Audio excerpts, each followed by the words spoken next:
Sulit nga ba na gamitin natin si GGives kapag gusto nating maglabas ng gadget? Or worth it ba yung tubo na kinukuha niya sa atin monthly? So kung ikaw ay nagpaplano na maglabas ng cellphone or ng kahit na anumang gadget kagaya ng ginawa ko through GGives, ay panoorin mo muna ang video na ito para magkaroon ka ng ideya kung kaya mo bang tanggapin yung tubo na ibibigay sa inyo ni GCash or ni GGives. So bago yon ay mag-subscribe muna kayo dito sa aking YouTube channel at huwag nyo na rin kalimutang pindutin ang notification bell at mag-comment ka na rin para makasali ka sa aking 300 pesos GCash giveaway every month po yan. So ang gagawin nyo lang po ay mag-comment dito sa aking YouTube video at automatic ay kasali ka na sa aking giveaway. So kagaya nga na sinabi ko sa inyo nung nakaraan, ako ay naglabas ng cellphone through GGives installment. So ang tanong ay gaano kalaki ang tubo at worth it nga ba siyang gamitin? At ano yung mangyayari kapag ka na-late tayo ng bayad dito kahit isang araw lang? So nung naglabas ako, sobra akong na-excited kasi nakita ko si GGives ko ay binigyan niya ako ng 18,000 na credit limit na pwede ko daw gamitin. So ilang beses na siya sa akin nag-offer. Nung una ay nawala, nang hinayang ako, nung bumalik siya, ayun, ay naglabas lang ako ng cellphone na gusto ko. So yung cellphone na gusto ko ay worth 23,000 pesos siya, pero ang offer niya sa akin ay 18,000. So sabi sa akin dun sa store, hindi nila makukuha ng buo yung 18,000. Halip, ang makukuha lang nila ay 17,707.20. So, meaning, may kaltas na agad siya na 200 para dun sa processing fee yata yun. So, ayun, di parang okay lang. Kahit na noon na parang napakasyon ako, bakit ganun? Bakit hindi ko magagamit ng buo yung 18,000 ang shadow naman ni GCash? Pero tumuloy pa rin ako kasi sabi nga ay kapag kinuha ko yung cellphone na gusto ko, ay 700 lang kada buwan yung magiging tubo ko dun sa 17,000. So, inisip ko, maliit lang siya, di ba? Kasi nga, ang sabi ni GCash or ni GGives, ang monthly rate interest lang niya ay 3.99%. So, hindi ko na siya masyadong kinumpute nun. Niyaran ko na siya through GCash. Tapos pag uwi ko ng bahay ay ayun na, tsaka pa lang ako nag-compute. So yung aking babayaran nga every month ay 2,182.12. So yun po yung aking babayaran, 2,182.12.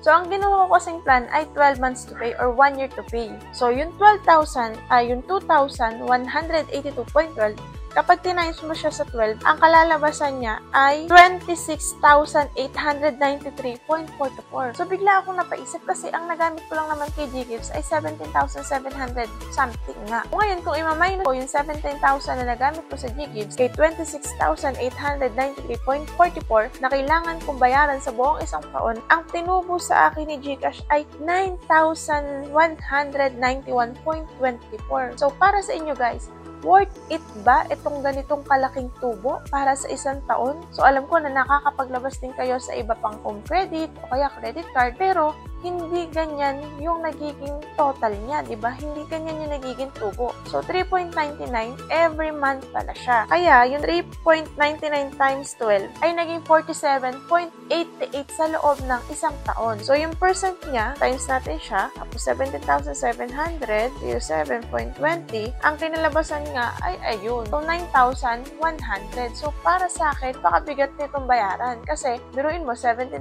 lang yung nagamit mo, tapos ang babayaran mo ay 26,000. So, 9,000. Apakalaking bagay nun, guys. Kaya kung meron kayong pang-cash or meron kayong ibang pwedeng pagkuhanan ng installment maliban kay GGives, ay yun na lang yung gamitin nyo. Like credit card, ganyan. Kasi, napakalaki ng tubo na to. Isang cellphone na nga ulit yun kung tutuusin, di ba? So, nagpalit nga ako ng 1 day at ang laman lang ng GCash ko ay 81 pesos nung time na yun. So, kinuha ni GCash yung 81 tapos ay nag-antay pa ako hanggang kinabukasan bago ako magbayad. So, nung kinabukasan na, so nag-due date na nga ako, nagulat pa ako kasi ang lumabas sa dapat kong bayaran ay 4,482.42. Sabi, pay GGives. So, nagulat ako. Sabi ko, bakit na doble? Ang laki ng tubo. Bakit ganun? Na-late lang naman ako ng isang araw. So, nag-panic ako agad. Pero, ang nakalagay pala din kasi, kaya siya na doble ay kasama na rin yung buwan, yung susunod na buwan. So, pumatong siya. So, ngayon, ang binayaran ko lang ay yung yung principal amount at saka yung talagang due date ko or yung talagang total due ko ngayong buwan na to, 241.21. Ngayon, ang tinubo sa akin ni GCash, dahil na late ako ng bayad ng isang araw, ay 292.8 pesos yung tinubo niya sa akin dahil na late lang ako ng isang araw. So, yung 292.8 peso na to ay para sa, yung 23 pesos or yung 23.42 ay para sa penalties due. So, kung titingnan mo, 23, maliit lang naman siya. Kaya lang, dun sa fees due, processing and late fees, 177.07. Doble-doble siya.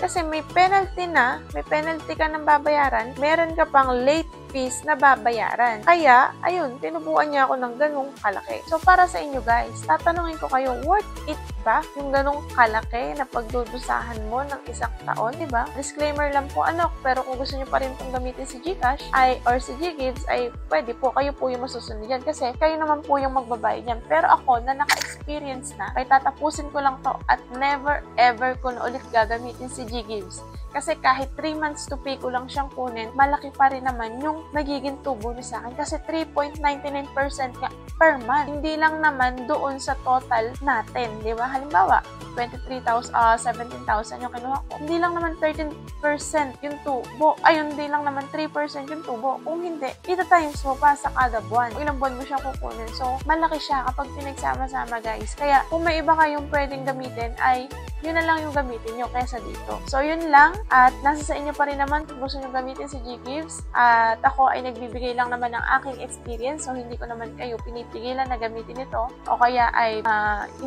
ini-encourage na gamitin ito. So, bahala kayo guys. So, yun lang. Thank you so much and bye-bye!